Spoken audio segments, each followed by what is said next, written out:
Hi అండి, నమస్తే. Welcome back to my channel. ఇవాళ వీడియోలో పెసరపప్పు వడలని ఎలా చేయాలో చూపిస్తాను. వీటిని మార్నింగ్ బ్రేక్ఫాస్ట్కైనా ఈవినింగ్ స్నాక్స్గా అయినా ప్రిపేర్ చేసుకోవచ్చు. ఇవి పైన క్రిస్పీగా లోపల సాఫ్ట్గా తినే కొద్దీ ఇంకా తినాలనిపిస్తూ ఉంటుంది. టేస్ట్ అయితే చాలా బాగుంటాయి. ఈ పెసరపప్పులో ప్రోటీన్స్ చాలా ఎక్కువగా ఉంటాయి. ఇంక లేట్ చేయకుండా ఈ క్రిస్పీ పెసర వడల్ని ఎలా చేయాలో చూసేద్దాం. ముందుగా ఇలా ఒక బౌల్ తీసుకొని ఇందులోకి 1 కప్పు పెసరపప్పును తీసుకోవాలి. వీటి ప్లేస్లో మీరు పొట్టు పెసరపప్పుతో అయినా లేదంటే పొట్టు పెసల గుండ్లు ఉంటాయి కదా, వాటితో అయినా వీటిని చేసుకోవచ్చు. ఇలా నీళ్లు పోసుకొని శుభ్రంగా 1-2 సార్లు అయితే వాష్ చేసుకొని ఇందులో నీళ్ళన్నీ వంపేసుకోవాలి. ఇలా వంపుకున్న తర్వాత మరలా ఇందులోకి ఫ్రెష్ వాటర్ని యాడ్ చేసుకొని మూత పెట్టేసి 2-3 అవర్స్ పాటు ఈ పెసరపప్పును నానబెట్టుకోవాలి. మీకు నానబెట్టడానికి అంత టైం లేదనుకోండి, నీళ్ళను వేడి చేసుకొని ఈ పెసరపప్పులో పోసి నానబెట్టామంటే హాఫ్ అన్ అవర్ నుంచి 1 అవర్లోనే నానిపోతాయి. అప్పుడు ఇన్స్టెంట్గా వెంటనే చేసుకోవచ్చు. ఈలోగా మిగతా ప్రాసెస్ ఏంటో చూసేద్దాం. ఇలా ఒక మిక్సీ జార్ తీసుకొని ఇందులోకి కారానికి తగినట్లుగా 2-3 పచ్చిమిర్చిని, అలాగే 1 ఇంచు అల్లం ముక్కని, అలాగే పొట్టు తీసిన వెల్లుల్లి రెబ్బలను 7-8 వరకు తీసుకోవాలి. అలాగే 1 రెమ్మ కరివేపాకులను కూడా వేసుకొని మూత పెట్టేసి ఇలా కోర్సుగా గ్రైండ్ చేసుకొని తీసుకోవాలి. ఈ విధంగా కోర్సుగా గ్రైండ్ చేసుకొని రెడీగా పెట్టుకోవాలి. ఇక్కడ పెసరపప్పు అయితే చూడండి 2-3 గంటల తర్వాత చూపిస్తున్నాను, చక్కగా నానిపోయాయి. ఇందులో నీళ్ళన్నీ డ్రైన్ అవుట్ చేసుకోవాలి. ఇలా డ్రైన్ అవుట్ చేసుకోవటం వల్ల మనకి పెసరపప్పులో నీళ్ళన్నీ చక్కగా అణిచిపోతాయి. మనం అల్లం పచ్చిమిర్చి గ్రైండ్ చేసుకున్న ఈ మిక్సీ జార్లోకి పెసరపప్పును యాడ్ చేసుకోవాలి. పెసరపప్పును మొత్తం మిక్సీ జార్లో యాడ్ చేసుకోకుండా ఇలా 2-3 టేబుల్ స్పూన్స్ పెసరపప్పును ఇలా బౌల్లోనే పక్కకు పెట్టుకోవాలి. ఇప్పుడు ఇందులోకి రుచికి సరిపడా సాల్ట్ను వేసుకొని మూత పెట్టేసి కోర్సుగా గ్రైండ్ చేసుకోవాలి. ఇక్కడ చూడండి మనకి ఈ విధంగా రవ్వగా గ్రైండ్ చేసుకొని తీసుకోవాలి. ఇందులో వాటర్ అయితే యాడ్ చేయాల్సిన పని లేదు. ఒకవేళ మీరు మిక్సీ పట్టేటప్పుడు పప్పు సరిగా గ్రైండ్ అవ్వకపోతే ఒక 2-3 టేబుల్ స్పూన్స్ వాటర్ వేసుకుంటే సరిపోతుంది. ఇలా రవ్వగా గ్రైండ్ చేసుకున్న ఈ పెసరపప్పు మిశ్రమాన్ని అంతా ఇలా ఒక బౌల్లోకి అయితే ట్రాన్స్ఫర్ చేసుకోవాలి. అలాగే మనం 2-3 టేబుల్ స్పూన్స్ పెసరపప్పును పక్కకు పెట్టుకున్నాం కదా, వాటిని కూడా ఈ బౌల్లోకి యాడ్ చేసుకోవాలి. వడల్లో ఈ పెసరపప్పు మధ్య మధ్యలో తగులుతూ ఉంటే క్రిస్పీగా నోటికి టేస్ట్ అయితే చాలా బాగుంటుంది. ఇప్పుడు ఇందులోకి 1 ఆనియన్ను ఇలా సన్నగా చాప్ చేసుకొని వేసుకోవాలి.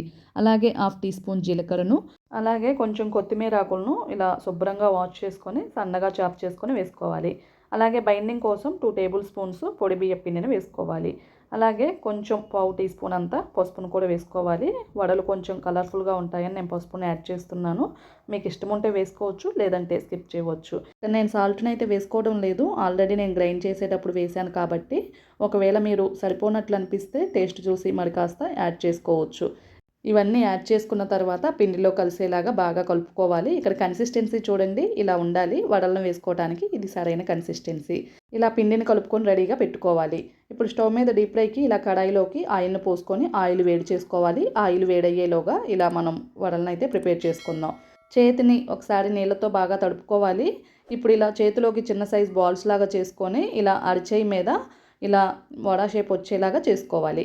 ఒకవేళ మీకు ఇలా చేతి మీద చేసుకోవడం కష్టం అనిపిస్తే కవర్ మీద కానీ ఏదైనా క్లాత్ పైన అయినా చేసుకోవచ్చు. మీకు ఏది ఈజీ ప్రాసెస్ అనిపిస్తే ఆ ప్రాసెస్ ఫాలో అవ్వచ్చు. ఇలా వడల్లాగా చేసుకున్న తర్వాత ఇక్కడ ఆయిల్ అయితే చక్కగా వేడైపోయింది.